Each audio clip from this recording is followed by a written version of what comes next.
Hi నమస్తే, నేను ఎల్లికట్ట Shankarrao, right politics. ఈరోజు మనం గొప్ప రచయిత, ఉత్తమ ఉపాధ్యాయుడు మేరెడ్డి యాదగిరెడ్డి గారితో మాట్లాడదాం. ఆయన 34 ఏళ్ళ సర్వీస్ చేసినారు. ఉత్తమ ఉపాధ్యాయుడికి నిలువెత్తు రూపం. అట్లాగే సాహిత్య రంగంలో కూడా ఒక నిబద్ధతతో పనిచేస్తున్నటువంటి వ్యక్తి,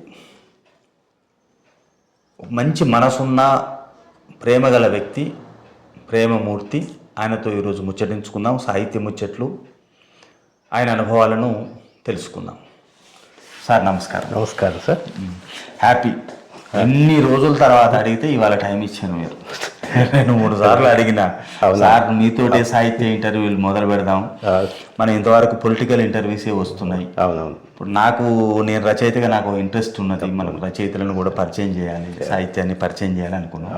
సో అది మీతోటే స్టార్ట్ చేయాలనుకున్నా. ఇవాళ నాకు టైం ఇచ్చారు. Happy sir. Sir okay right. ఇప్పుడు రచనా వ్యాసంగం ఏమైనా నడుస్తుందా సార్? ఏమైనా కొత్త పుస్తకాలు అట్లాంటివి నడుస్తుంది సార్. ఇప్పుడు మళ్ళీ ఒక 10 కథల వరకు రాయడం జరిగింది. వాటిని తొందరలో ఒక పుస్తకం రాబోతుంది. పిల్లల కథలు గేయాలతో కూడా పాతయి ఇదివరకు రాసినటువంటివి సార్, అవి కూడా ఒక పుస్తక రూపంలో తీసుకురావాలనే ఒక ఆలోచన అయితే ఉంది. ఈ 2 పుస్తకాలు తొందరలో వస్తాయి సార్. ఇప్పుడు ఫస్ట్ మీది కొండారం, గడ్డి కొండారం, నల్గొండ మండలం, తిప్పర్తి మండలం, గడ్డి కొండారం. ఇప్పుడు మీ చదువు అది అయిపోయిన తర్వాత ఉపాధ్యాయునిగా జాయిన్ అయ్యాను. ఇప్పుడు అప్పటికి మీకు సాహిత్యం మీద ఇంట్రెస్ట్ ఉండేనా? మీకు సాహిత్యం మీద ఎందుకు ఆ దృష్టి కలిగింది? సాహిత్యం మీద దృష్టి అంటే, నేను 4వ తరగతి 5వ తరగతి చదివేటప్పుడే మాకు ఒక ప్రైవేట్ టీచరు లింగారెడ్డి అని ఉండేది సార్. ఆయన ఆ రోజుల్లో 5th అంటే ఉర్దూ మీడియం అట్లా చదువుకున్న ఆయన. ఊరు పోలీస్ పటేల్ కూడా. అయితే ఊర్లో ప్రభుత్వ పాఠశాల లేదు. ఆ సందర్భంలో ఆయన ఊళ్ళందరికీ ప్రైవేట్గా 4-5 తరగతులు చెప్పి తర్వాత ప్రభుత్వ పాఠశాలలో తీసుకుపోయి జాయిన్ చేసి వస్తుండేది. ఆ క్రమంలో మా పిన్ని ఒక ఆయన దగ్గర చదువుకుంది. నేను ఆమె వెంబడి పోయి ఆయన దగ్గర చదువుకోవడం జరిగింది నా 5వ తరగతి వరకు. ఆయన భారత భాగవతాలు అప్పటి ప్రింట్ అనర్గళంగా చదివేది. 5వ తరగతిలో ఉండగా మాతోనే ఆ పద్యాలు చదివించేటువంటి ప్రయత్నం చేసినటువంటి మహానుభావుడు. ఆయనతోనే నాకు తెలుగు భాష మీద ఒక అభిమానం కలిగింది. ఆ తర్వాత తిప్పర్తి హై స్కూల్లో ఉన్నటువంటి ఉపాధ్యాయులు, తెలుగు ఉపాధ్యాయుల ప్రేరణ వల్ల, ముఖ్యంగా నాతో నా క్లాస్మేటు కాంచనపల్లి వెంకటకిషన్ రావు అని, ఇప్పుడు కాంచనపల్లి చిన్న వెంకటరామరావు, ఆ విషయం మీకు తెలుసు. మేమిద్దరం క్లాస్మేట్స్. వెంకటకిషన్ రావు తీసుకున్నారు. మీరు నల్గొండ కథ తీసుకున్నారు. ఇద్దరం 10th క్లాస్ వరకు క్లాస్మేట్స్. వాడు చిన్నగా రచన వ్యాసంగం మొదలు పెట్టాడు. మాకు అక్కడ వచ్చే సావనీర్లలో ఇట్లా నన్ను కూడా అదే ప్రోత్సాహంతో నేను రాయడం, ఆడు పోటీపడి రాయడం జరిగింది. ఆ విధంగా నా యొక్క సాహిత్య ప్రస్థానం మొదలైంది. సో హై స్కూల్ లెవెల్లోనే. హై స్కూల్ లెవెల్లో. తర్వాత ఇంటర్మీడియట్, డిగ్రీ ఇవి వచ్చినప్పుడు అది పెరిగింది. తర్వాత మిమ్మల్ని బాగా అంటే రచనలు అంతకుముందు ఏమో చదువుకుంటూ వస్తుంది, రాయాలనే ఎట్లా కలిగింది? ఇప్పుడు ఆ సావనీర్లు అది కాకుండా ఒక సామాజిక దృక్పథంతో మనకు కనపడాలి. సామాజిక దృక్పథంతో రాయడం అంటే, నల్గొండకు వచ్చినాక ఎక్కువ మన గ్రంథాలయానికి వెళ్తూ ఉండేవాడిని. బాగా పుస్తకాలు విపరీతంగా చదువుతూ ఉండేవాడిని. ఆ క్రమంలో అప్పటికి నల్గొండ సాహిత్య వాతావరణం అంతా స్తబ్దంగా ఉండేది. అంటే ఏ టైంలో సార్? 1966-67 ఆ ప్రాంతం. అప్పటికి నాకు 21, 22 వయస్సు. అప్పుడు చదువుతుంటే మనం కూడా అన్ని పత్రికలు తిరిగేస్తూ పోయేది. మనం కూడా ఏదో ఒకటి రాస్తే బాగుంటుంది అనే ఉద్దేశంతో పిల్లల కథలు రాయడం మొదలుపెట్టిన 65లోనే పిల్లల కథలు. అవి ప్రజామాత అని బెంగళూరు నుంచి పత్రిక వచ్చేది. మన దగ్గర పిల్లల కథలు ఒక చందమామ పత్రిక తప్ప అప్పటికి ఏమి లేవు. అవును. ఆ ప్రజామాతలు మాత్రం వారం పిల్లల కథలు వేసేది.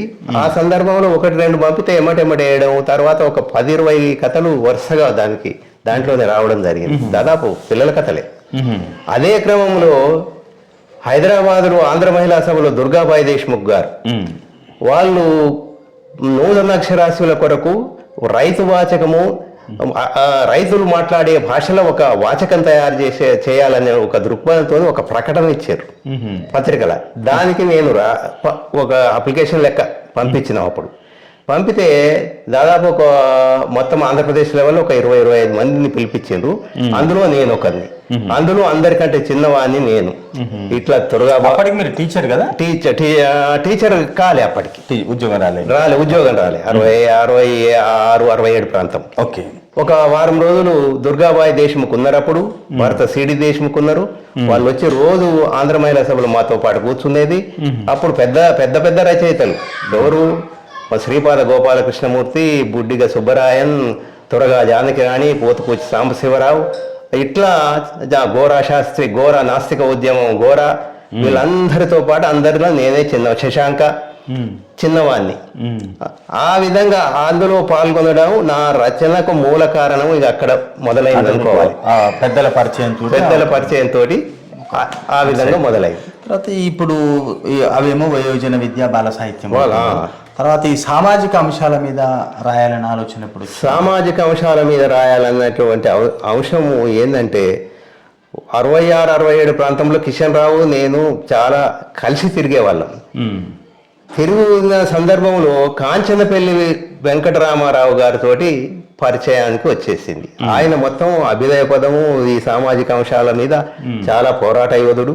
ఆయన అప్పటికి మంచి పేరున్నటువంటి రచయిత. మాకు ఏ విధంగా రాయాలి, ఏం రాయాలి అప్పటికి మనకు తొలి ఎన్నికల్లో ఒకసారి ఎమ్మెల్యే అయ్యిండు. అప్పటికి ఫస్ట్ 52 ఎన్నికలు ఎమ్మెల్యే అయ్యిండు. వారు జైలు జీవితం అనుభవించిండ్రు, మళ్ళీ వచ్చిండ్రు. అప్పటి పోరాటంలో ఉన్నాడు. 52 ఎన్నికల్లో ఎమ్మెల్యే అయ్యిండు. మంచి సాహితీవేత్త, రచయిత. అవును. కాంచనపల్లి చిన్న వెంకటరామారావు కథల పేరుతో మనం కూడా రీప్రింట్ చేసారు. మా ఊళ్ళో కూడా కథలు మనం వేసిన పుస్తకం మీ ఆధ్వర్యంలో అది రీప్రింట్ అయింది, వచ్చింది. చాలా 10 మందికి మళ్ళీ ఒకసారి అవకాశం కలిగింది. గొప్ప ప్రజల మీద ఒక అవగాహన ఉన్న వ్యక్తి ఆయన యొక్క సాంగత్యంతో మేము ఈ సామాజిక అంశాల మీద కథలు రాయడం మొదలుపెట్టినాం. అప్పటికి నల్లగొండ జిల్లా మొత్తం సాహిత్య వాతావరణం స్తబ్దంగా ఉందని చెప్పాలి.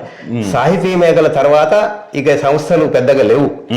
అందుకని 66-67 ప్రాంతంలో యువ రచయితల సమితి అనే ఒకటి స్థాపించడం, దానికి గౌరవాధ్యక్షులుగా. యువ రచయితల సమితి ఎవరు స్థాపించారు? కిషన్ రావు, నేను, వెంకటయ్య, కృష్ణమూర్తి, నటువా వెంకటయ్య కూడా రచయిత. ఆయన కథ కూడా మనం వేసినాం. నల్గొండ కథలలో వేయడం జరిగింది. సో యువ రచయితల సమితి స్థాపకులు అంటే మన కాంచనపల్లి కిషన్ రావు గారు, మేరెడ్డి యాదగిరెడ్డి గారు, మీరు, తర్వాత నటువా వెంకటయ్య, ముగ్గురు కలిసి యువ రచయితల సమితి. కృష్ణమూర్తి మన అవును, వారి కథ కూడా మీరు కరెక్ట్ కృష్ణమూర్తి గారు. ఈ నలుగురం కలిసి ఆ యువ రచయితల సమితి స్థాపించినాం. దాని తర్వాత బోయజంగాయ వచ్చి మాతో చేరండి. తర్వాత ఎన్కే రామారావు. ఇట్లా దీనికి ఒక మాకు మొత్తము గైడెన్స్ కాంచనపల్లి చిన్న వెంకటరామారావు, గౌరవాధ్యక్షుడు, ఆయన పెద్ద మనిషి, అడ్వకేటు, పెద్ద మనిషి. మొత్తము ఆంధ్రదేశంలో ఉన్నటువంటి ప్రముఖ సాహితీవేత్తలందరితోటి వారికి పరిచయాలున్నాయి. ఎమ్మెల్యేగా పనిచేసిండు, పుస్తక రచయిత. ఏ విధంగా చేయాలనే దానికి గైడెన్స్ వారు. అదే ఆలోచనతో అప్పుడు కథలు, ఇప్పుడు వారపత్రికలు, ఇప్పుడు దినపత్రికలు ఆదివారం అవి లేవు అప్పుడు. అవును. మామూలుగా ఒక ఆంధ్రపత్రిక, ఆంధ్రజ్యోతి, ఆంధ్రప్రభ, 3 పత్రికలు. ఈనాడు కూడా అప్పటికి రాలేదు. అయితే మనకు పంపాలంటే, కథలు పంపాలంటే నెలపత్రికలు, మాసపత్రికలు ఒక యువ, భారతి, పోతే చిన్నవి కొన్ని ఉండేది, కథాకేలి, అవి ఇవి అక్కడ మద్రాసు నుంచి. ఆ సందర్భంలో నేను యువకు ఫస్ట్ 1970లో ఓటన్న అనే ఒక కథ పంపడం జరిగింది. అందులో కొడవటిగంటి కుటుంబరావు, అప్పుడు వీళ్ళది చక్రపాణి నాగిరెడ్డి వాళ్ళ సంస్థతోని యువ నడుస్తుంది. కుటుంబరావు గారు దానికి సంపాదకులు. నేను పంపిన కథ చూసింది. మహానుభావుడు ఎమ్మటే ఉత్తరం రాసి ఒక 2 కథలు పంపిన. అయితే ఆయన ఒక ఓటన్న అనే కథను వేసుకుంటూ ఇంకో కథను కొంచెం సవరించి మళ్ళీ రాసి పంపండి అన్నాడు. ఉత్తరం మళ్ళీ రాసి నాకు. అంత వారు మళ్ళీ జవాబుదారితనం ఆ రోజుల్లో అట్లా అంత ప్రసిద్ధ రచయిత కొడవటిగంటి కుటుంబరావు గారు కూడా నాకు చాలా ప్రోత్సాహం కల్పించారు. మళ్ళీ వెంబటే దాన్ని రీరైట్ రాసి పంపితే యువలను వేసాడు, మళ్ళీ వచ్చేసాడు. ఆ పరంపరలో ఇక రచనా వ్యాసంగం ఇక కథల వైపు రావడం. ఇప్పుడు కాంచనపల్లి చిన్న వెంకటరామారావు గారు మీకు అంటే ఆల్రెడీ మీరు పెట్టిన సంస్థకు ఆయన ఆశీస్సులు ఉన్నాయి, ఆయన సహకారం ఆయన ఆధ్వర్యంలో చాలా మీరు కార్యక్రమాలు చేసినాం. మొత్తం ఉన్నన్ని రోజులు ఆయన ఆధ్వర్యంలోనే నడిచినాయి కార్యక్రమాలు మొత్తం. 1970లో 60 ఏళ్ల సమర్పణ అనేటువంటి ఒక కథల పుస్తకం వేసినాం. అవును. 69లో సంఘర్షణ అనే కవిత సంకలనం వేసినాం. అవును. ఇట్లా మళ్ళీ 70కి వచ్చే వరకు జిల్లా రచయితల మహాసభలు వారి ఆధ్వర్యంలోనే, నల్గొండ జిల్లా రచయితల సభలు 70లో కాంచనపల్లి చిన్న వెంకటరామారావు గారి ఆధ్వర్యంలో జరిగిన దానికి సంబంధించిన సావనీరు కూడా వచ్చేది. మళ్ళీ అప్పుడు తర్వాత ఇంకా దర్పణం అని 70లనే ఒక కథల సంపుటి వచ్చింది. ఆ దర్పణము మనము ఇట్నే యాజ్ యూజువల్ గా అందరి రచయితలు పంపినప్పుడు కొడవటిగంటి కుటుంబరావుకు పంపడం జరిగింది. అది చదివి ఆయన మంచి దాని మీద ఎన్కే రామారావు కథ, నా కథ, నిర్మల్ కథలు చాలా బాగున్నాయి అనేది ఆయన మళ్ళీ రాసిండు. ఆ సంవత్సరమే అక్కినేని నాగేశ్వరరావు లిటరరీ ట్రస్ట్ అని ఒకటి మద్రాసులో ఏర్పడింది. అంటే సినిమా హీరో ఆయనే కదా, cinema hero Akkineni literary awards అని ఒకటి పెట్టిండు సంస్థ. ఇక మేమేమి పంపలేదు. అయితే కొడవటిగంటి కుటుంబరావు, ముల్లపూడి వెంకటరమణ దానికి జ్యూరీ సభ్యులు, మహానుభావులు. అందులో మనం దర్పణం పుస్తకంలో ఉన్నటువంటి నా చావు కోసం అనే కథను కొడవటిగంటి చదివిండు కాబట్టి జ్యూరీ ముందర పెట్టాడు, మనకు తెలియదు. ఆ తర్వాత వచ్చిన పేపర్ ప్రకటనలు మాత్రం పేరెడ్డి యాదగిరెడ్డి చావు కోసం గోల్డ్ మెడల్, డి కామేశ్వరి 2వ ప్రైజు, ఆమె కథకురాలు ఉంది కదా, ఎన్ఆర్ నంది నాటకం, ఇట్లా ఒక 10 మందికి అనౌన్స్ చేయడం. సో మీకు 70లో మొట్టమొదటిసారి అక్కినేని నాగేశ్వరరావు లిటరరీ ట్రస్ట్ నుంచి ఒక అవార్డు వచ్చింది. ఆ తర్వాత కాంచనపల్లి కూతురు పెళ్లి సందర్భంగా ఎన్కే రామారావు, నేను, బోయగంగయ్య, నటవ వెంకటయ్య అక్కినేని పిలిస్తే అక్కినేని ఇంటికి పోవడం, మాట్లాడడం. హైదరాబాద్కు మకాం హైదరాబాద్ నుండి అన్నపూర్ణ స్టూడియో దగ్గర మాట్లాడడం. వారితోటి ఒకటి జ్ఞాపకం, వారు మాతో అన్న విషయం గాలిబ్ గీతం ఒకటి, ఏది సులభము గాదులేము నరుడు నరుడౌట దుర్లభము సొమ్ము అనేటువంటి మాట. ఏది సులభము గాదులేము నరుడు నరుడౌట దుర్లభము సొమ్ము అంటే ఒక మనిషిగా చాలా ఏది సాధించడమైనా సులభమే కానీ మనిషిగా బతకడము, మనిషి కావడమే చాలా కష్టమైన విషయం అనేది అప్పటిది. అది ఇప్పటిదాకా నాకు జ్ఞాపకం. అక్కినేని నాగేశ్వరరావు గారు అన్నారు. గ్రేట్. ఇంకా ఆ తర్వాత మనకు ఇదే ఇప్పుడు మనం జిల్లా రచయితల సభల గురించి చెప్పుకున్నాం కదా. మనం 70, 74, 83 పనికుమారు, మన శ్రీశ్రీ గారు నల్గొండకు రావడం, వీటన్నిటికీ మాకు వారం వారము యువ రచయితల సమితి సమావేశాలు జరిగాయి. దీనికి ముఖ్యంగా నోముల సార్ టెన్షన్గా వచ్చి అక్కడ కూర్చునేది. నోముల సత్యనారాయణ సార్ వారు వచ్చి ఇప్పుడు తలా ఒక కథో కవితో ఏదో ఎవరికి దోచింది వాళ్ళు రాసుకోరావడం, చదవడం. ఈ నోముల సారు, దేవులపల్లి కృష్ణమూర్తి, మన కాంచనపల్లి గారు తప్పకుండా వచ్చేది, వారిదే అధ్యక్షత పీఠం. మేమందరం కూడా అది రాసుకొచ్చినటువంటివి చదువుతూ ఉండేది. ఆ క్రమంలోనే నోముల సారు తమ అభిప్రాయాలను చెప్పేవాళ్ళు. అదే సందర్భంలో అప్పుడే అంపశయ్య నవీన్ గారు వారు అంపశయ్య రాయడం జరిగింది. ఎన్జీ కాలేజీలో లెక్చరర్ ఉండేవాడు. ఈ విధంగా ఒక సాహిత్య వాతావరణం చాలా. దేవులపల్లి కృష్ణమూర్తి వచ్చి కామ్గా కూర్చునేవాడు మాతో పాటు. ఊరువాడ బతుకులు గొప్ప పుస్తకాన్ని రాసి మన ముందు రిటైర్డ్ తహసీల్దార్ ఉండేది. వారిని కూడా ఒకసారి ఈ ఎస్ఆర్సీకి తీసుకుపోయి ఒక పుస్తకం పహణి అనేటువంటి దేవులపల్లి పుస్తకం కూడా నాతో పాటు వారిది కూడా ప్రచురించడం జరిగింది. మొదటి పుస్తకం అదే.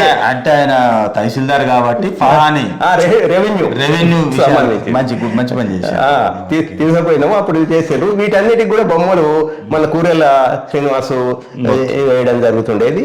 ఈ క్రమంలో ఇప్పుడు నేను అఖిల్ నాగేశ్వరరావు లిటరీ అవార్డు గురించి చెప్పుకున్నాం కదా. ఇంకా ఆ తర్వాత కొంతకాలం ఇక పాఠశాలకు రెగ్యులర్గా పోయేటువంటి కార్యక్రమం ఉన్నది. ఎక్కడ పనిచేసినా కూడా ఆ స్కూల్లో ఎక్కువ భాగం నేను రామలింగారగూడెం గ్రామం తిప్పర్తి మండలం. అది ప్రైమరీ స్కూల్ ఉండే.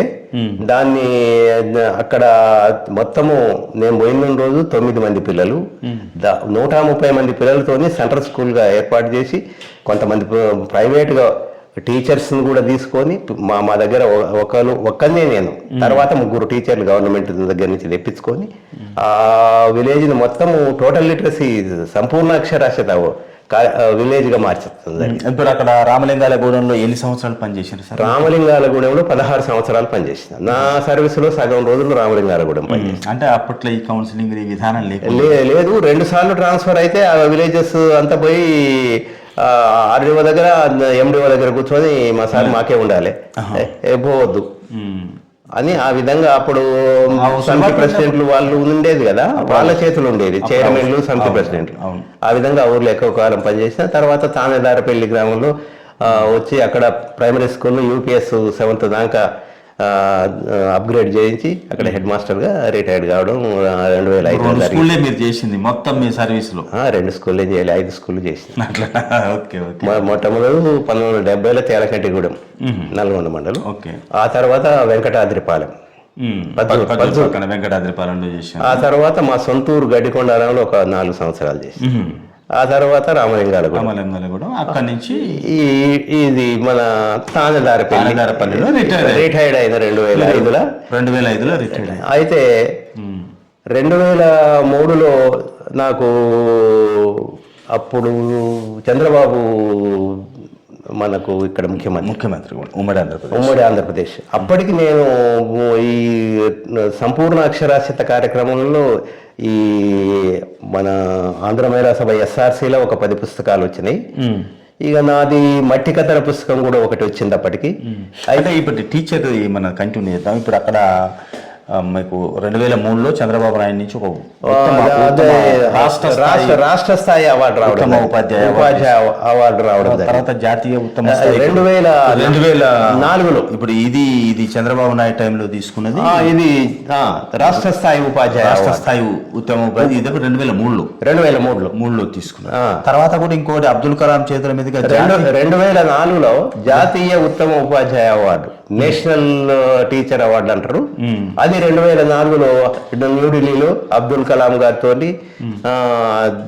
విజ్ఞాన్ భవన్ లో ఒక రోజు కూడా గడిపిన, ఒక 5 రోజులు ఢిల్లీలో మేము భారత ప్రభుత్వం యొక్క అతిథిగా మమ్మల్ని పరిగణించి 5 రోజులు ఢిల్లీలో ఉన్నాం. ఒక రోజు అబ్దుల్ కలాం గారితో ఉన్నాం, ఒక రోజు మన్మోహన్ సింగ్ గారితో ఉన్నాం, ఒక రోజు అర్జున్ సింగ్ గారితో ఉన్నాం. మిగతా చూడదగిన ప్రదేశాలంతా వాళ్ళు తీసుకుపోయి మొత్తము అబ్దుల్ కలాం గురించి గొప్ప మాటలు చెప్తుంటారు, గొప్పగా చెప్తారు జనం. దేశంలో అభిప్రాయం చాలా వ్యక్తిగతంగా ఆయనతో ఉన్నారు. ఎట్లా అనిపించింది? చాలా గొప్ప వ్యక్తి. అటువంటి వ్యక్తులను చాలా అరుదుగా ఉంటారు. ఎంత ప్రేమతోటి చూసేవారు, వారు మాట్లాడే విధానము. నా దగ్గరికి ఇప్పుడు నేను ఆల్ ఇండియాలో నెంబర్ 1 బెస్ట్ అవార్డు టీచర్ల నెంబర్ 1 నాది, మొదటిదే. ఎందుకంటే ఆంధ్రప్రదేశ్ ఉంది కదా, ఆంధ్రప్రదేశ్ లో ఆల్ఫాబెటిక్ లో ఆంధ్రప్రదేశ్ తీసుకోరు, అందులో మొట్టమొదటి వాడిని నేను. కాబట్టి చాలా దగ్గరకు వచ్చి ఒక 10-15 నిమిషాలు వారితో మాట్లాడడం జీవితంలో మర్చిపోయినటువంటి సంఘటన. ఎంత ప్రేమగా మాట్లాడతా అంటే పిల్లలతోటి కూడా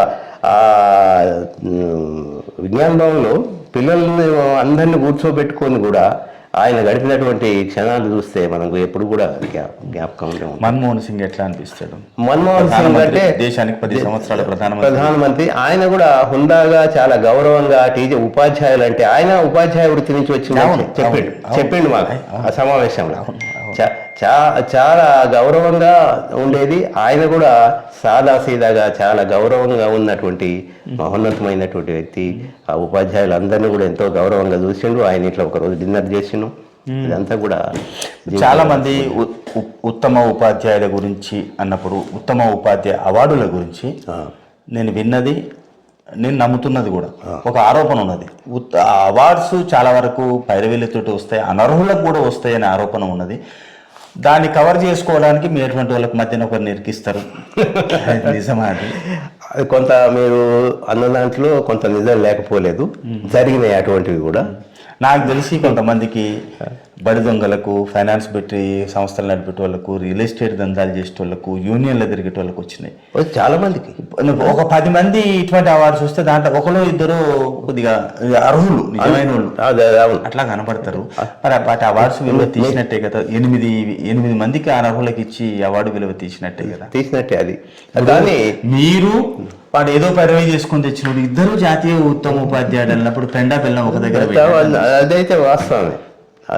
అదే మీరన్న మాటలే చాలా మంది తర్వాత కూడా స్వచ్ఛంగా వచ్చిన అవార్డు యాదగిరెడ్డికి చెప్పుకోవాలి. మమ్మల్ని సార్ చెప్పారు. మీ ఉపాధ్యాయ వృత్తి గురించి అంటే నేను మొదటి నుంచి చూడలేదు, రచయితగా దాదాపు మీరు ఒక 20 సంవత్సరాలుగా నేను గమనిస్తున్నాను. అయితే నోముల సారు మేము మాట్లాడుకున్నప్పుడు చెప్పేటోడు ఏంటంటే, జాతీయ ఉత్తమ ఉపాధ్యాయ అవార్డుకు అక్షర రూపమైన నిలువెత్తు రూపం మనం మేరెడ్డి యాదగిరెడ్డి గారు. అర్హుడు, మిగతా వాళ్ళ నర్హులు చాలా మంది అనర్హులు, కానీ మన మేరెడ్డి అర్హుడయ్యా చాలా మంది నాకు ఉన్నటువంటి. తర్వాత మీకు టోటల్ గా ఉపాధ్యాయ వృత్తిలో మీకు బాగా సంతోషం అనిపించిన విషయం ఏమైనా ఉందా? మీకు ఎక్కడన్నా గుర్తింపు కానీ ఇంకేమన్నా పిల్లల నుంచి కానీ? పిల్లలు ఎక్కువ సంతోషకరమైనటువంటి విషయం ఏంటంటే, నాకు తాందారపల్లిలో ఉన్నటువంటి ఆడపిల్లలందరూ చదువుకోని వాళ్ళు, అది వరకు డ్రాప్అవుట్స్ ఆగిపోతూ ఉండేటువంటి పిల్లలు, చదువుకోని వాళ్ళు తర్వాత కాలంలో డాక్టర్లు, ఇంజనీర్లుగా రావడం వచ్చి నాకు నమస్కారం చెప్పడం చాలా మర్చిపోలేనటువంటి విషయం. చాలా పేద తరం నుంచి వచ్చినటువంటి పిల్లలు కూడా డాక్టర్లు, ఇంజనీర్లు కావడం అంటే, సార్ మీరు చేయబట్టి మేము ఈ స్థాయికి వచ్చినామని చెప్పడం, అది జీవితంలో మర్చిపోయినటువంటి ఉపాధ్యాయునిగా అది విషయం. సంతోషం. ఇప్పటికీ ఆ పిల్లలు, అప్పుడు మీ విద్యార్థులు టచ్లో ఉన్నారు. చాలా సంతృప్తికరంగా ఉంటుంది జీవితంలో. అది నాకు 2 విషయాలు. ఒకటి దుర్గాబాయి దేశముక్తో గడిపింది, ఇంకొకటి మన అబ్దుల్ కలాం గారితో కలపడం, తర్వాత పాఠశాలలో పిల్లలతోనే ఉండడం.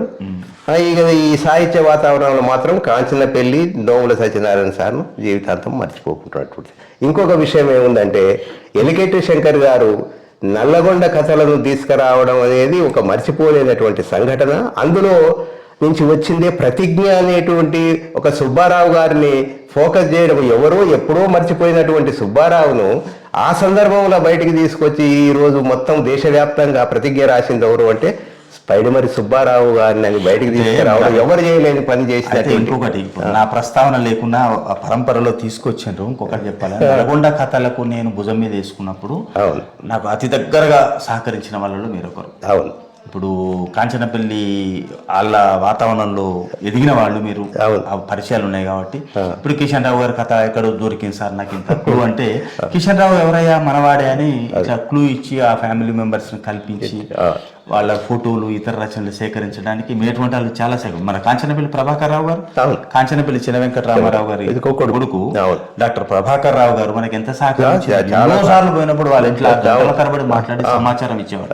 నాటువా వెంకటయ్య వీళ్ళ గురించి, కృష్ణమూర్తి గారు చాలా విషయాలు మనకు సహకరించారు. అందరి కృషి ఆశీస్సుల వల్లనే నేను అది చేసిన, నా ఒక్క గొప్పతనం కాదు. అది ఏంటంటే ఇప్పుడు అందరికి ముఖ్యంగా తెలిసేది, ముఖ్యమైనటువంటి పుస్తకం నల్గొండ కథలు రావడం కాదు, పైడిమడి వెంకట సుబ్బారావు గారిని ఫోకస్ చేయడం అనేది ఎవరు చేయలేకపోయారు ఇంతకాలం. అది మనకు అవకాశం దొరికింది, చాలా అది గొప్ప విషయం. తర్వాత ఇప్పుడు సాహిత్య విషయానికి వస్తే మన 72లో మీరు ఈ పుస్తకాలు వేసిండ్రు, సంఘర్షణ తర్వాత మాలిక పుస్తకాలు, కథల పుస్తకాలు వేసిండు. కవిత్వం కూడా సైరన్, సంఘర్షణ, కవిత్వం వేసింది. తర్వాత దర్పణం అనేటువంటి త్రైమాసిక పత్రిక ఒక 4-5 ఇష్యూలు వచ్చినాయి. దానికి సంపాదకులు అప్పట్లోనే మీరు సామాజిక అంశాల మీద కథలు రాస్తున్నారు. సామాజిక అంశాలలో కూడా మీ ప్రత్యేకత ఏమిటంటే, మీకు తెలిసిన గ్రామీణ నేపథ్యము, వీలైనంత వరకు వ్యవసాయ కుటుంబాల గురించి రాశారు. అప్పటికి కథా వస్తువు అంటే మనకు సినిమా పక్కిలో గాలిలో ఉండే సినిమా ప్రభావం. కానీ మీరు నేల మీది జీవితాలను కథలుగా రాసిండ్రు. మట్టి కథల పేరుతో వేసారు ఫస్ట్ ఇది మనకి కథలు ఎప్పటివి అయినా కానీ వేసింది మాత్రం 2003లో 2003లో ఈ మట్టి కథలు అనేది మీ మొదటి సంపుటి కథల సంపుటి అయితే మొదటి సంపుటి. సరే ఈ మట్టి కథలు రాసింది మాత్రం 72 నుంచి రాసింది 72 నుంచి 2003 వరకు రాసిన కథలు దీంట్లో ఉన్నాయి. సో ఇది మీ కథలనే ఎందుకు రాసు అంటే మీకు తెలిసిన వ్యవసాయ నేపథ్యాలు వీటి గురించి ఎందుకు రాయాలనిపించింది? అందులో మీ భాష కూడా గ్రామీణ భాష కనపడుతుంది. మళ్ళీ మీరు ఉపాధ్యాయుడు, పెద్ద పెద్ద వాళ్ళతో సాంగత్యం ఉంది, అంటే సాహిత్యపరంగా భాషాపరంగా ప్రభావం ఉంటుంది అనుకునే ఆంధ్ర రచయితలతో కూడా మీరు సాంగత్యం ఉన్నది. కానీ మీ భాష మారలేదు, మీ జీవితం మారలేదు. ఏమి దానికి కట్టుబడి ఉన్నది? ఎక్కువ నాకు సంబంధం మొత్తం గ్రామీణ జీవితంతోనే ముడిపడి ఉన్నటువంటి జీవితం. మామూలు మధ్యతరగతి రైతు కుటుంబంలో పుట్టినటువంటి నాకు ఆ రైతుల కష్ట సుఖాలు, గ్రామాలలో ఉంటుంటే కూలీ నాలి వాళ్ళ బాధలు, ఇవన్నీ కూడా మొదటి నుంచి కూడా స్ట్రగుల్ చేసినటువంటి విషయం ఉన్నది. ఆ విధంగా ఇప్పుడు మా మేనమామలు కూడా ముఖ్యంగా మా నాన్న చిన్నప్పుడే చనిపోవడం వల్ల మా మేనమామల వద్దనే పెరిగిన వాళ్ళ కొండారంలో మా అమ్మ ఊరు కూడా అదే. నేను వచ్చిన అమ్మగారు చనిపోయినప్పుడు మీరు వచ్చారు. మా మేనమామలు ముగ్గురు వాళ్ళు ఉండ్రి, వెంకటరెడ్డి, కృష్ణారెడ్డి, శేషిరెడ్డి అని. మా ఇంట్లో మొదటి తరం చదువుకునేవాడిని నేనే కనుక వాళ్ళు చెట్టైనా చదివించాలి విన్ని అనేటువంటి దృష్టితోని చాలా కష్టపడి వాళ్ళు ఒక పూట ఉంటే ఒక పూట ఉండకపోయేది ఆ రోజుల్లో. చాలా ఇబ్బందిగా ఉన్నటువంటి కుటుంబం, పెద్ద ఉమ్మడి కుటుంబం, ఒక 15-20 మంది ఉండేవాళ్ళం. అయినా నన్ను చదివించాలనే దృష్టితోని వాళ్ళు నన్ను పాఠశాలకు పంపడం, చదివించడం. అందులో మా అమ్మ కృషి ఉంది. మా అమ్మ కూడా మొత్తం చదువు మొత్తం నా దగ్గరనే ఉండి చదివించింది. 93 ఏళ్లకు అమ్మగారు 2 ఏళ్ల కింద చనిపోయింది.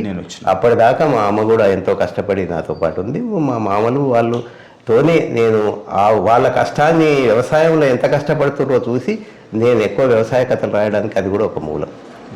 తర్వాత ఇప్పుడు ఈ కథలు 2003లో వేసిన తర్వాత ఇంకా ఆగలే మీరు?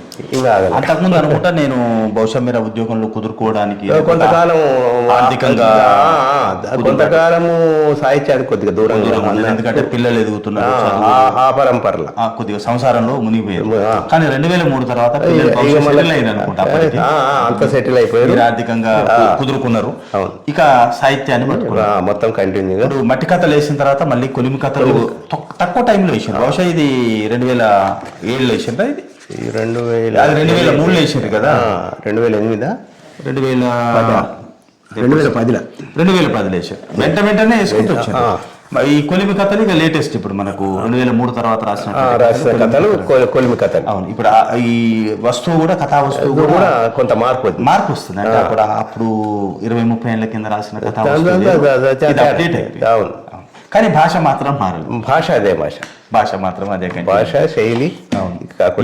ఇది నేను చూసింది ఇప్పుడు మట్టి కథలు వేసినప్పుడు కానీ, అప్పుడు నేను సాహిత్యంలో వచ్చిన. సో మట్టి కథలది కానీ ఇప్పుడు కొలిమి కానీ అప్పటికి మీ సాంగత్యం ఏర్పడ్డది. ఇక మీ కథలు కూడా వస్తుండేది కదా, నేను చూస్తుండేది. మేరేటి ఇవి మన బొడ్రాయి కథలు, తర్వాత వచ్చేసరికి బొడ్రాయి కథలు ఇవి కథలు వేసిన తర్వాత ఇది మన రైతు నానీలు వచ్చిన తర్వాత, దీని తర్వాత మనకు రైతు నానీలు. ఇప్పుడు నానీలు అనేది ఆ మధ్య బాగా ప్రచారంలోకి వచ్చినటువంటి ప్రక్రియ. నాని అంటే నీది, నాది నీది అని గోపి విసిఎన్ గోపి గారు దీనికి ఒక పేరు పెట్టండి. సరే, దీని మీద ఇది ఎంత ప్రాచుర్యం పొందిందో కొంతమందిలో విమర్శలు కూడా అట్లా ఉన్నాయి. నానీలు అనేది ముఖ్యంగా ఏంటంటే దీన్ని దాంట్లో ఏమైందంటే అప్పటికి ఒక్క సబ్జెక్ట్ మీద నానీలు రాలేదు. రైతు తీసుకొని ఒక రైతు మీదనే నానీలు మొత్తం రాయడం అనేది నా పుస్తకంతో స్టార్ట్ అయింది. ఒకే అంశం. కరెక్ట్. ఇప్పుడు నానీలు అంటే ఇప్పుడు చమక్కులు ఉంటాయి చాలా. నేను కూడా కొన్ని పుస్తకాలు చదివిన నానీలు. దీంట్లో ఏంటంటే ఒక సామెతను 4 ముక్కలుగా చేసి, సామెతనే 4 భాగాలుగా చేసి దాంట్లో ఒక మెరుపు. ఇది నాని అన్నారు. నేను చూసిన చాలా మంది అంటే ఒక్కొక్క అంశాన్ని చెప్పదలుచుకున్న దాని మీద మాట్లాడారు. కానీ ఒకే అంశం మీద రాసిన వాళ్ళు 2 ఉన్నారు నాకు తెలిసి. ఒకరు రాచపాలెం చంద్రశేఖర్, చంద్రశేఖర్ ఆయన కూడా బహుశా రైతు నాణేల పేరుతోటి వేసినట్టుంది, నేను చూడలేదు అది. నేను చూసిన అప్పుడే అప్పటికి విమర్శలు ఉన్నాయి దాని మీద. రంగనాయకమ్మ గారు ఏమన్నారంటే నాణేల గురించి, అది ఒక ప్రక్రియ, నాది సోంపు కంటే అధ్వానం అని ఒకసారి రాసింది, వచ్చింది విమర్శ వచ్చింది. ఆ టైంలో నేను ఆంధ్రజ్యోతి పత్రికలో పనిచేస్తున్నప్పుడు అనంతపూర్ పోయినా, రాచపాలెం చంద్రశేఖర్ రెడ్డి గారి ఇంటికి పోయినా. వారితో మాట్లాడుతున్నప్పుడు టేబుల్ మీద వైట్ పేపర్లు ప్రూఫ్ దిద్దుతున్నాడు. శంకర్ రా అని కూర్చొని మాట్లాడి నానీలు రాసిన. అదేమిటి సార్ మీరు నానీలు రాసినారు అని గొప్ప విమర్శకుడు, గొప్ప రచయిత, మీరు నానీలు రాయడం ఏంటంటే రాయాల్సి వచ్చింది అన్నాడు. కాకపోతే అవి చూస్తే రైతు జీవితాల గురించి రాసిండు ఆయన. నాణేల వరకు ప్రక్రియ ఎంచుకున్నది, అది పెట్టుకున్నది వేరే, దాని మీద విమర్శలు ఉండవచ్చు, కానీ ఆయన రాసిన నాణేలలో మాత్రం నాణ్యత ఉన్నది. తర్వాత మీ నాణేలలో ఇవి కూడా, ఇవన్నీ చదివినే నేను ఇవన్నీ మీ పుస్తకాలు ఎప్పటికప్పుడు చదువుతూనే ఉంటాను. వాన కోసం వరుణయాగాలు, కులాయి వద్ద పానిపట్టు యుద్ధాలు. పానిపట్టు పాతది చరిత్రలో ఉంది కదా. ఆ పానిపట్టు, ఇదేమో పాని అంటే నీళ్లు కదా, నీళ్లు పట్టుకోవడానికి అనేదాన్ని. బీటీ విత్తనం వచ్చింది ఇక బహుళ జాతి కంపెనీల విషపుత్రిక. కరువు వచ్చింది, వాగెండిపోయింది, ఇసుక బ్రోకర్ల పంట పండింది. అంటే కరువు వచ్చి వాగెండిపోతే ఇసుక బ్రోకర్లకు పంట పండింది, వల్ల ఇసుక అమ్ముకొని బతికి. కంటికి కునుకు లేదు, ఒంటికి సుఖం లేదు, అర్ధరాత్రి కరెంటు. అప్పుడు అంతే ఉంది, అప్పుడు కరెంటు కటింగులు బాగా ఇది రాసిన టైంలో. పొలం బడి పాఠాలు నేర్వాల్సింది ఎవరు? ఇంకెవరు? శాస్త్రవేత్తలే. అవును, రైతులకే ఎక్కువ తెలుసు. ఇప్పుడు మనకు శాస్త్రవేత్తలు అంతే, అగ్రికల్చర్ డిపార్ట్మెంట్ లాంటివి ఉన్నప్పుడు వీళ్ళు రైతులకి ఏదో సలహాలు ఇస్తారు అనుకుంటారు, కానీ వీళ్ళు లెక్కలు చూసుకుంటుంది తప్ప రైతుల దగ్గరికి పోయిన దాఖలాలు లేవు. అట్లాంటి చాలా చూసిన నేను. ముక్తేశ్వరరావు కలెక్టర్ గారు మొత్తం దీన్ని ఒక 500 మంది వాళ్ళ అగ్రికల్చర్ డిపార్ట్మెంట్ వాళ్ళకు పంపిణీ చేయించాడు. మీరు చదవాలి. అవును, ముక్తేశ్వరరావు గారు చాలా గొప్పవాడు. ఆ టైంలో ఉన్నప్పుడు సాహిత్య యుగం. నేను కూడా చాలా పుస్తకాలు, మేము ఎట్లా స్వర్ణయుగం అది. నాకు నల్గొండ కథలకు ఆర్థికంగా సహకరించిన వాళ్ళలో ఆ మహానుభావులు ఆ రోజులలోనే అది ₹1,00,000 మన కాడ ఎక్కడికి పైసలు లేవు. సహకరించిండు, నాకు చాలా పుస్తకాల ఆవిష్కరణలకు వచ్చిండు, బాగా ప్రోత్సహించాడు. ఇప్పటికీ కలిస్తే ఆ ప్రేమ ఉన్నది మహానుభావు. ఇప్పటికి ఎప్పుడు కలిసినా కూడా చాలా గౌరవంగా మంచిగా యాడ్ చేసి కూడా ఆయన ఉన్నది రోజులు మొట్టమొదటి రాండి అని ముందుకు పెట్టేది. ఆ గౌరవం చాలా గొప్ప పరిచయం. మన ఇద్దరం కూడా చాలా సార్లు ఇంటికి పోయాం, బంగ్లాకి పోయాం. కలెక్టర్ గారు బంగ్లాలో ఉన్నప్పుడు జున్ను అది జ్ఞాపకం. దీని తర్వాత మనకు మట్టి వాసన, ఇది కవిత్వం. జనరల్గా మీరు కవిత్వం తక్కువ అప్పట్లో రాసినాయి, అవే 70లో తర్వాత కూడా కొన్ని రాసి, కొంత అప్పుడప్పుడు రాసి. కానీ మీరు రచయితగా బాగా ఎస్టాబ్లిష్ అయ్యారు. మేరేడి సార్ కథలు అంటే ఒక బ్రాండ్ ఉంది తెలంగాణలో. చాలా మంది కథలు రాస్తున్నా కానీ చదవదగ్గ కథలు, జీవితాన్ని చిత్రీకరించే కథలు కొంతమంది రాశారు. ఆ కథలకు మీ కథలకు ఆ పేరు వచ్చి, కానీ అంత చిక్కటి కథలు రాసేవాళ్ళు మళ్ళీ కవిత్వం వైపు వచ్చారు తక్కువ. ఇక కవిత్వం మాపు చేసి ఇప్పటికి కూడా రికార్డ్ చేయాలనుకుని కదా. నేను ఒక రికార్డింగ్ కొరకు ఆ పుస్తకం తీసుకురావడం మట్టి వాసన. ఇది కూడా దీని తర్వాత క్రమంలో వచ్చినాయి. తర్వాత వయోజన, ఇప్పుడు ఇంతకుముందు దుర్గాబాయి దేశ్ నేపథ్యం అన్నారు కదా, ఆ నేపథ్యం నుంచి వయోజనులకు ఉపయోగపడేటువంటి నూతన అక్షరాస్యులకు సరళమైనటువంటి శైలితోటి ద్విత్వాక్షరాలు సంయుక్తాక్షరాలు లేకుండా రాయాలి. ఆ పొరబడిలో దాదాపు ఒక 10 పుస్తకాలు అక్కడి నుంచి వచ్చినాయి. ఈ అన్ని పాఠశాలలకు అక్కడికి కూడా పంపించడం జరిగింది. ఇవన్నీ కూడా కఠినమైనటువంటి పదాలు లేకుండా ఉచ్చారణకు అనువైన పదాలు వాళ్ళు చదవగలిగేటువంటి 3-4 అక్షరాల ఎక్కువ ఉండొద్దు. ఒక పదంలో 4-5 అక్షరాల లోపే ఉండాలి. అట్లమైనటువంటి పదబంధాలు ఉండకూడదు. ఆ విధంగా రాయడం జరిగింది. ప్రతి సంవత్సరం ఒక పుస్తకం ఉన్నట్టు వాళ్ళు 10 ఏళ్ళు నేను సర్వీసులు ఉన్నప్పుడు కూడా ఒక వర్క్ షాప్ పిలిచేది. అందులో ఒక 4-5 రోజులు అక్కడ కూర్చొని తయారు చేస్తే వాళ్ళే పుస్తకాలు వేసి. ఇప్పుడు ఇది 2 చిలుకలు అనేది ఒకటి. ఇప్పుడు ఇది మీ పేరు మీదనే అచ్చయింది. నా పేరు ఉంటుంది. మీ పేరు. అవును, 2 చిలుకలు అనేది ఒక పుస్తకము. ఇవి కూడా ఇవి కదా సార్, వయోజన విద్య. అయ్యే పొలం అమ్మాలంటే మనం ఏం జాగ్రత్తలు తీసుకోవాలి, ఎట్లా అమ్మాలి, ఎట్లా కొనాలి అనే దాని మీద ఒకటి. వయోజనులకు అక్కడ వచ్చే విషయం. వ్యవసాయ కుటుంబాలు కాబట్టి వాళ్ళు అమ్ముకున్నప్పుడు వాళ్ళకు నాలెడ్జ్ ఇవ్వడానికి. ఈ కరెంటు గురించి ఎట్లా, కరెంట్ ఎట్లా తీసుకోవాలి, ఎట్లా వచ్చింది అంటే అప్పట్లో ఒక గ్రామాలకు పూర్తి స్థాయిలో విద్యుత్ లేదు. మనం కరెంటు మన ఊరికి రప్పించుకోవాలంటే ఎట్లా కట్టాలి, ఎవరిని కలవాలి, ఏమి కట్టాలి అనే విషయాలు వాళ్ళకి ఎవరెవరిని కలవాలి. అవును, ఇది ఇక నీలినాలు కంటే ఇది మన గొర్రెలకు వీటికి వచ్చేటువంటి రోగాలు వాళ్ళకు తెలియజేసేటందుకు వాటి మీద ఏం జాగ్రత్తలు తీసుకోవాలి, పశువులకు వచ్చే రోగాలు, వాటికి కావాల్సిన చికిత్స, ఆ చికిత్స ఎక్కడ దొరుకుతుంది, ఎవరిని కలవాలి అనేది ఒక నాలెడ్జ్. వీటితో పాటు ఇంకా చదువుకున్న ఇందిరా అని, ఒకటి ఆల్సర్ అని, రైతు వాచకం అని, ఇట్లా మొత్తము ఒక 10 వయోజనుల పుస్తకాలు వాళ్ళు ప్రింట్ చేశారు. ఎస్ఆర్సి స్టేట్ రిసోర్స్ సెంటర్ అని వాళ్ళు దానికి సెంట్రల్ గవర్నమెంట్ ఎయిడ్ ఉంటుంది, వాళ్ళ తరఫున వేయడం జరిగింది. ఇప్పుడు ఈ పుస్తకాలు సార్ మీరు స్కూల్కి పోయినప్పుడేమో స్కూల్కి పోయిన మీరు స్కూల్కి పోతుంటూ కూడా మీ వ్యవసాయం నడిపించాను. వ్యవసాయం ఇప్పటి వరకు నడిపిస్తున్నాం. ఇప్పుడు పక్కా రైతు, ఇప్పుడు పక్కా రైతు, ఇప్పుడు స్వయంగా వ్యవసాయం చేస్తున్నాం. అప్పుడు సరే జీతగానే పెట్టుకున్నదో ఏదో మీరు ఇప్పుడేమో పూర్తి స్థాయిలో నడిపిస్తున్నారు. ఇప్పుడు మిగిలిన సమయాన్ని పుస్తకాలు రాయడం చదవడం. ఇంట్లో అమ్మ సహకరిస్తుందా? మొదటి రోజుల్లో కొద్దిగా ఉండే, తర్వాత ఇప్పుడు పూర్తిగా సహకరిస్తుంది. సహకరించకుంటే మనం అసలు రాయలేం కదా. ఎప్పుడు ఇంట్లో కూర్చుంటే పుస్తకాలు ఏంది, రాసుడేంది, ముచ్చట పెట్టమని తిట్టు అప్పుడప్పుడు వస్తాయి అవి కూడా. ఇప్పుడేమన్నా అంటే ఇప్పుడేం లేదు, ఇప్పుడు మొత్తం అయింది కదా, వదిలిపెట్టేసి చదువుకుంటాడు, రాసుకుంటాడు అనేది ఆమెకు కూడా తెలుసు కదా.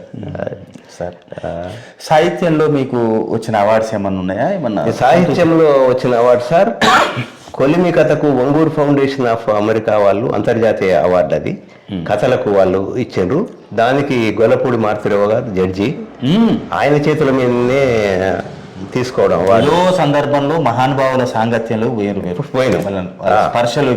స్పర్శలోకి పోయినాం. వారితోటే నేను అది తీసుకోవడం జరిగింది. ఇక ఈ నాణ్యాల కంటే మన ఇక్కడ తేజ సంస్థ పోరెడ్డి రంగయ్య గారు వాళ్ళతో ఒకటి రావడం జరిగింది. ఇంకా కలహంస అనేది అవార్డు వాళ్ళు ఈ పత్రిక అదేదో ఉంది, వాళ్ళు ఒకటి ఇచ్చారు. తెలంగాణ అవార్డ్స్ ఏమన్నా వచ్చినాయి? ఏమన్నా తెలంగాణ రాష్ట్రం వచ్చిన తర్వాత ఏమన్నా అవార్డ్స్ అవి ఏమన్నా వచ్చినాయి? తెలంగాణ రాష్ట్రం వెళ్ళిచ్చినా ఏం లేవు సార్. వాళ్ళందరికీ నవ తెలంగాణలో పోటీ పెట్టి దాశరథి రంగాచార్య అవార్డు ఒకటి వచ్చింది. అంటే తెలంగాణ కేసీఆర్ రాష్ట్రం వచ్చిన తర్వాత ఏదో మండల లెవెల్ సన్మానం సాహితీవేత్త అని గ్రామ పంచాయతీల నుంచి మొదలు పెట్టారు. మొదటి సంవత్సరం, 2వ సంవత్సరం జిల్లాలకు పరిమితం, 3వ సంవత్సరం రాష్ట్రానికి పరిమితమైంది, 4వ సంవత్సరం ఎత్తేసారు. ఆ ఇచ్చేటప్పుడు మాత్రం 10,000, 50,000, లక్ష రూపాయలు అంటే పైసల కొరకు ఎమ్మెల్యేలే కార్యకర్తలకు వాళ్ళ కార్యకర్తలకు 10,000 చెక్.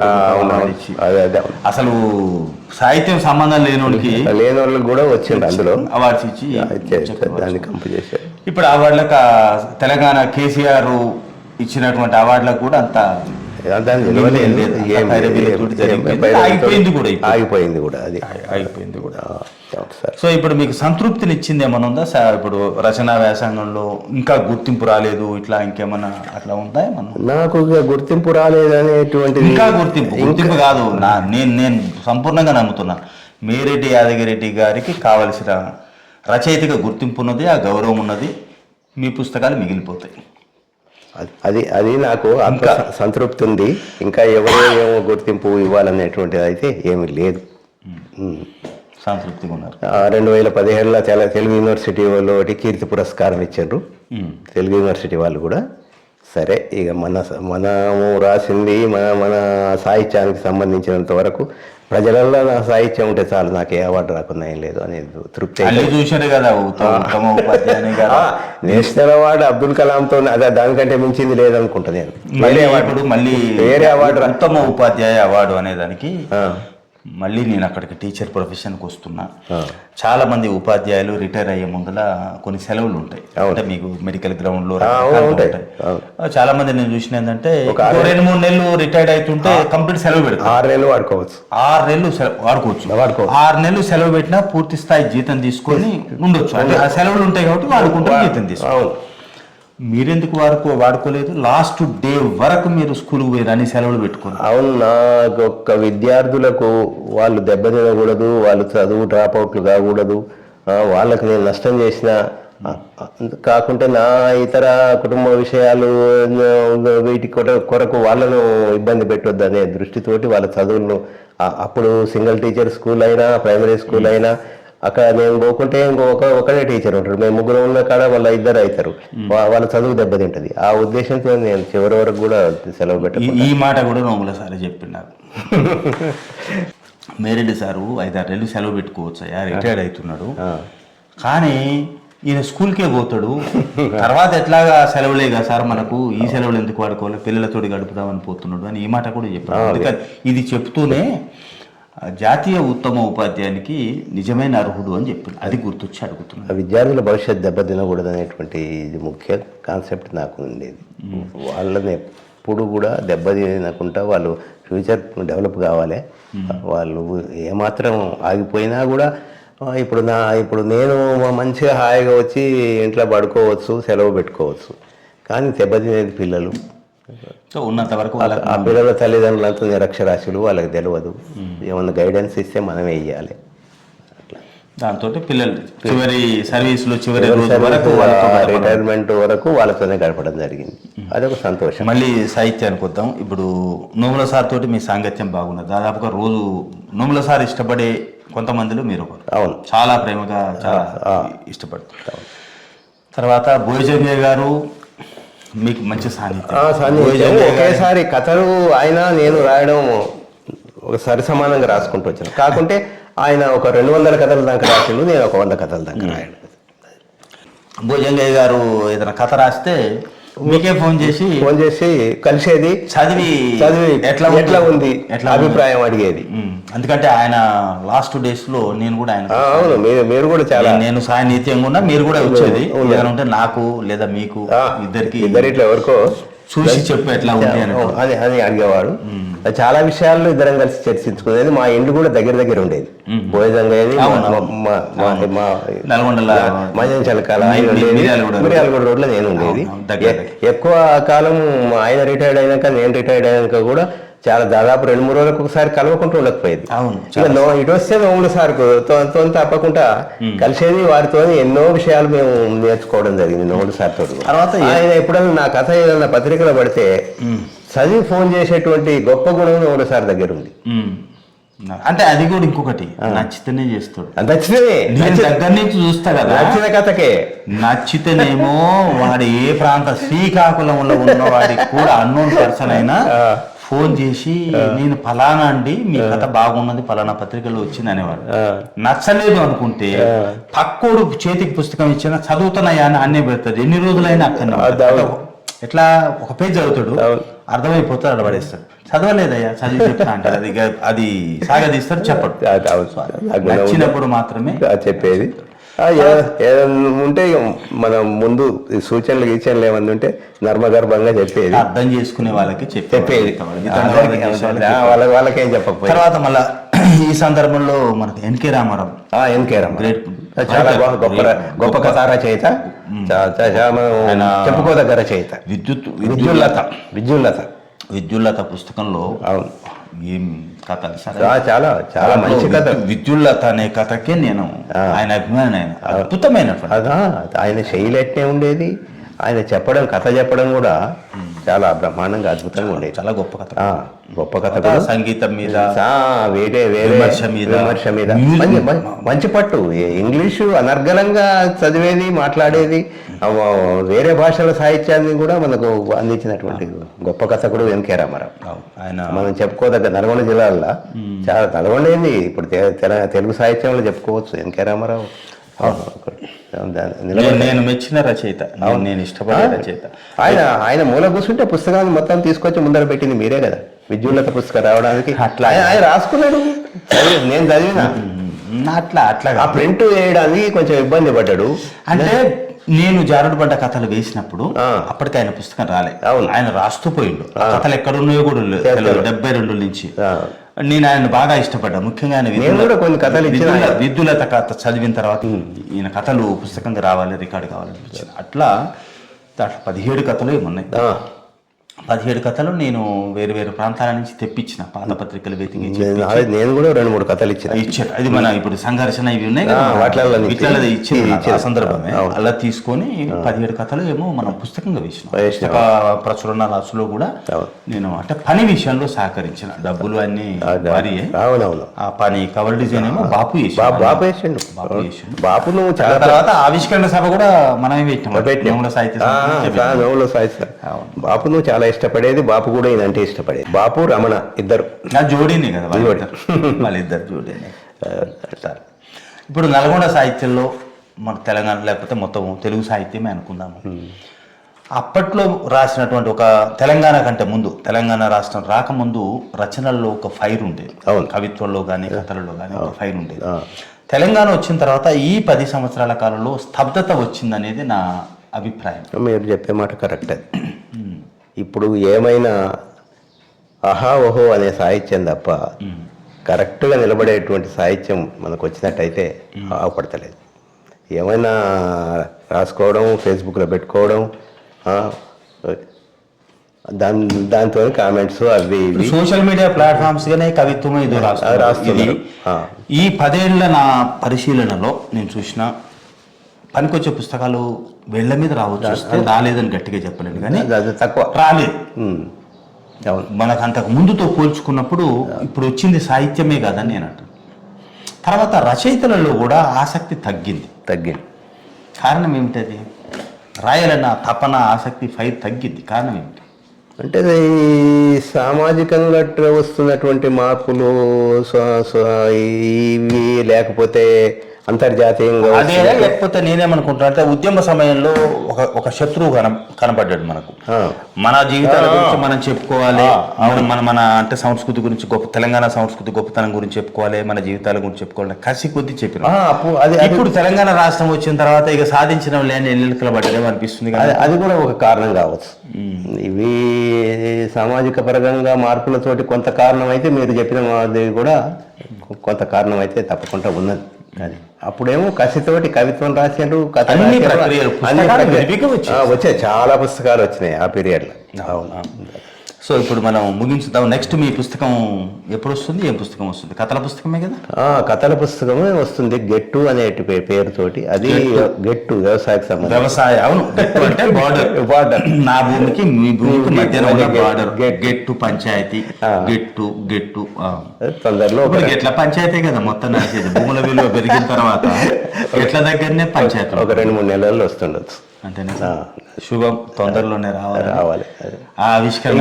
ఇంకొక విషయం మీకు చెప్పాలి సార్, నా కథల మీద కాకతీయ యూనివర్సిటీలో డాక్టరేట్ జరుగుతుంది, పరిశోధన చేస్తుండే ఒక విద్యార్థి. నైస్. సో తొందరలో అది కూడా వస్తుంది. ఆ పుస్తకం కూడా వస్తుంది. మొత్తం తీసుకుపోయారు, సగం అయింది. ఇంకొక సంవత్సరంలో పూర్తి అయితే PhD మీ కథల పుస్తకాల మీద వచ్చారు. సంతోషం సార్, మీతో ఇంతసేపు మాట్లాడుకున్నా. తొందరలోనే మీ కథల పుస్తకం రావాలి, గెట్టు. ధన్యవాదాలు. గెట్టు కోసం ఎదురు చూస్తుంటా. మీ అభిమానానికి తర్వాత అందరికీ మొట్టమొదటి ప్రారంభంలో మళ్ళీ చెప్తున్నా, రైట్ పాలిటిక్స్ నుంచి మనం ఇప్పటి నుంచి వారం ఒక రచయిత ఇంటర్వ్యూలు చేయబోతున్నాం. మొదటి వారం అయితే మేరెడ్డి గారి ఇంటర్వ్యూని చేసినాం. ఎందుకంటే నేను మా నోముల సత్యనారాయణ గారి తర్వాత అంతగా ప్రేమించే, గౌరవించే వ్యక్తి ఆయన ఆశీర్వాదం ఉంటుందని నేను ఈరోజు మీతో మొదలుపెట్టిన. Okay sir, thank you.